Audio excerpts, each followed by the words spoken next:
friends, I'm Andrea. I'm an artist in residence through Levine Cancer Institute in Concord. I hope I'm finding you safe and well. In this video, I'll be demonstrating simple line drawings of pumpkins from various angles. So grab a pencil and paper and we'll get started. So an important thing to consider when doing any drawing is just your perspective. So for sake of this example of these pumpkins, I'm going to draw several different perspectives or viewpoints of pumpkins just to give you an idea of the difference in variety and how you can approach that. So just to think in general too, the general shape of a pumpkin is a circle, or in the three-dimensional realm it's a sphere. So that's the end-all be-alls. We still want it to look like that, but rather than starting with just an actual circle and throwing a stem on it, this is where they stereotypically start to look a little bit like a basketball. We want to add a little voluptuous detail to the fact that they have those various sections within that pumpkin. So let's forget the actual basketball approach in this case. So what we'll be doing is thinking about those ridges as separate shapes, separate sections of that. So first one, I'm going to think about the middle section, and my viewpoint in this case is going to be straight on, as if I'm almost at the same eye level as this pumpkin. So I'll be taking just an oval-like shape. Do not be too concerned about the scale of it. I'm leaving enough room that I can move out from it. And then I'm just adding on almost like these little wings to it, where this is the first full section that I can see right in front of me. And then I'm adding on these little slivers that come around. Now think about this, if it has to fit within a circle, we know this circle needs to get higher. So what I'll do is make sure that this doesn't bump up any higher than what this one is, and this one doesn't go down any lower, but rather they're going to get a little shorter, little bit by little bit, and they're also going to get skinnier. So let me demonstrate that over here. They do not need to be perfectly symmetrical. This one does not need to match this one. I like to find the most abnormal looking pumpkin in the pumpkin patch. So please let yours have a little wonkiness, if you will. So, but notice how they are getting thinner. And I'm just continuing this as I go. Now I could continue, if I want it to be a really wide pumpkin, I could continue to do yet another smaller section and a smaller section, but eventually it just kind of dissipates to nothing, or to not much room for anything else. So then I'm gonna plop a stem on top of that. And in my stem, I could either think about the left side and the right side. Think about it almost like a triangle. So some people like to give themselves, I like to do it myself, give myself guide shapes. Obviously, I want it to be able to have some thickness to it.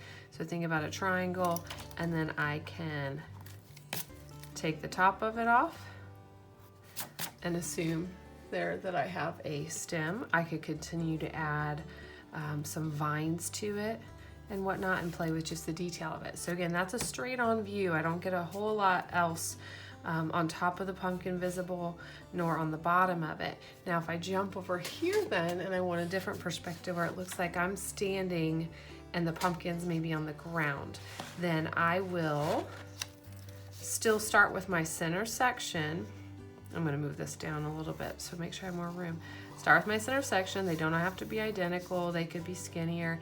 Now this time, I'm gonna have these next set of sections come up a little bit higher, but also end higher. I don't want them to be getting bigger, because this should be the biggest section closest to you, the viewer.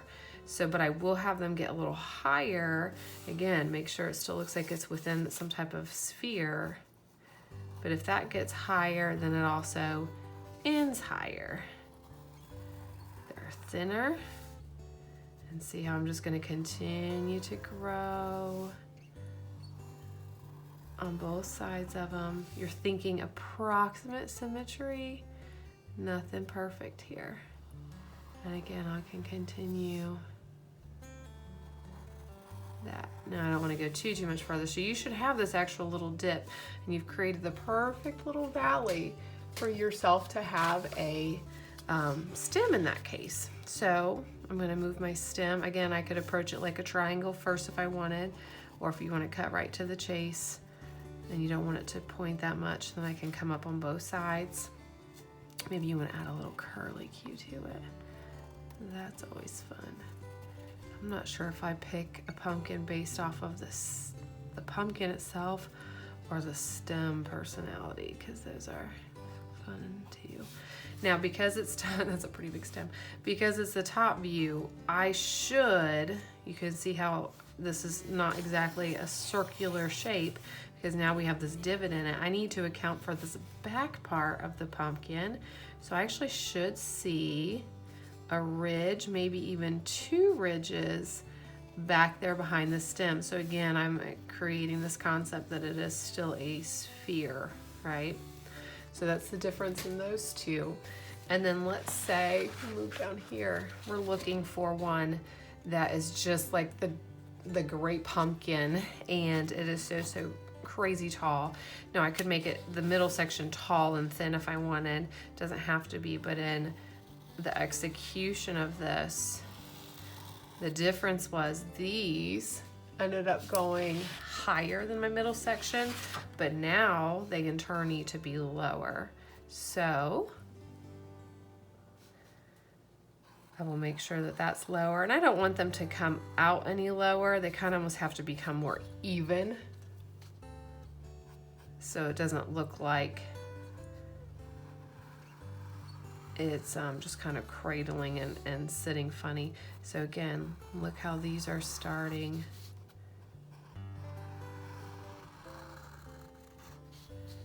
And so on and so forth. So again, if you look at this, it should still look like a circular sphere, and then the stem goes up like so. And of course you can put all sorts of details and whatnot in it, add little bumps and warts and all sorts of good stuff. So to give you again an idea of your perspective, you've got one that's the top where you are standing taller than it, one that's looking straight on, and one that it is just the mega pumpkin of the pumpkin patch, and you are just a measly tiny ant looking up at this. And then, like I said, have fun, put some vines in it. If you're in this situation, you might have, you know, some grasses and some leaves coming off of it, something just to give it a little bit more perspective. But I promise you this, you start in with these sections and this idea of a pumpkin literally growing on your paper, you will be doodling pumpkins all day. So happy doodling, my friends. Take care.